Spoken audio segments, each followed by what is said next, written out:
哈喽，大家好，我是 Xavier。今天呢，就做一个 unboxing，就是一个R5的一个开箱，是昨天刚到的这样一个快递。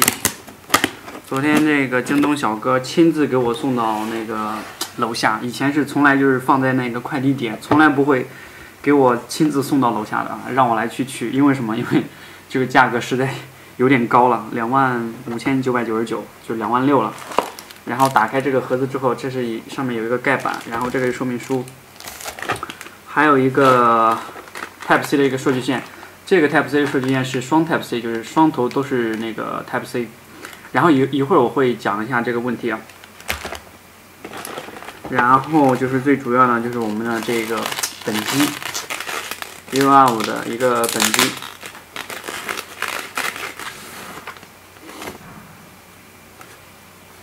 然后这个大概就是它这个整体的一个样子了。然后这边是这样的，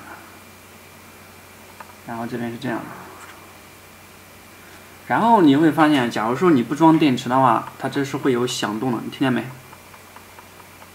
有声响的，我离近一点，你来听一下。但是如果说你装上这个电池的话，它就会减少。我估计啊，它有可能就是他们官方的说的这个3级的一个防抖，但是它会有异响。然后我们把这个电池给装上去，你就会发现它这个声响就会没了，就会感觉，来我试一下吧。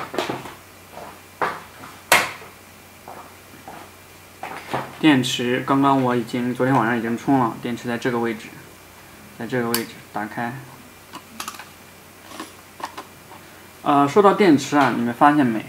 这旁边好像有一个这个插口，我们不知道这个插口是干嘛的。这个好像也不是 USB， 也不是什么，我没有看说明书，这个到底干嘛的？我们先把这个电池给装上去试一下。好的。然后你再打开这个相机之后，你再晃一下。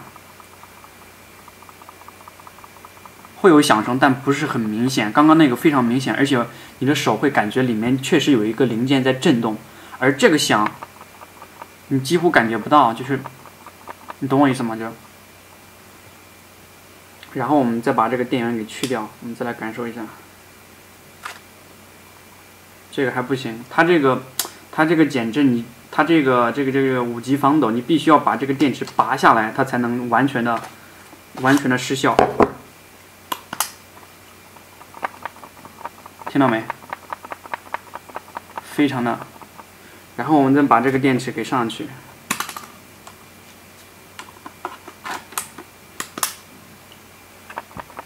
在手里面完全根本就不一样。虽然它还是会有一点响声，但是如果说你上手的话，你会感觉里面的某一个零件它会被固定住了。如果说那个你不让电池的话，你就会感觉里面某一个零件明显的在震动，很明显，非常的明显。然后这一个相机带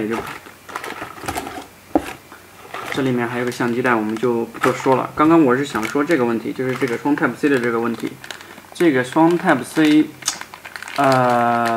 我试了一下，它是支持就是把这个电池放在这个相机里面，这个双 Type C 是直接可以给这个相机充电的。然后我发现了一个比较有意思的事情，就是如果我用其他的那个双 Type C 给这个相机直接充电的话是不行的，必须要用他们原装的这个 Type C， 这个双 Type C。我不知道为什么，我不知道是因为它里面有芯片还是协议，它应该是支持 PD 的那个快充协议吧。但是我试了一下，只有这个他们自家的这个双 Type C。然后接上这个电源之后是可以进行充电的，但是我要说，它好像不支持一边充一边工作，就它只支持，如果说你插上这个电的话，它就不会在你工作的时候它就不会再进行充电，只有你在把这个关机的状态下，然后你用这个双 Type C 才可以进行这个充电。其实我感觉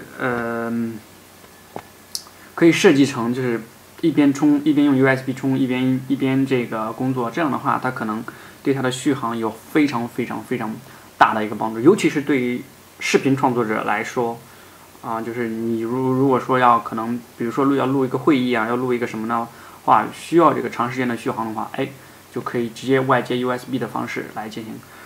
当然了，我也有想过用那个假电池，就是外接的一个电池。假电池通过给这个相机供电，然后再通过另一个设备，给这个假电池就是进行那个充电。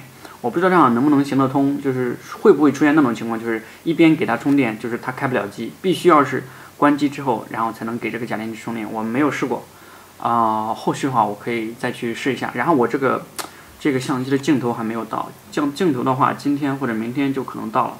我买的那个镜头是那个佳能的那个50毫米1.2的那个拍人像是特别帅的，但是今天没有到。然后如果说今天或者明天到的话，我们再做一期视频看一下它的这个整体的这个效果到底究竟是怎么样的。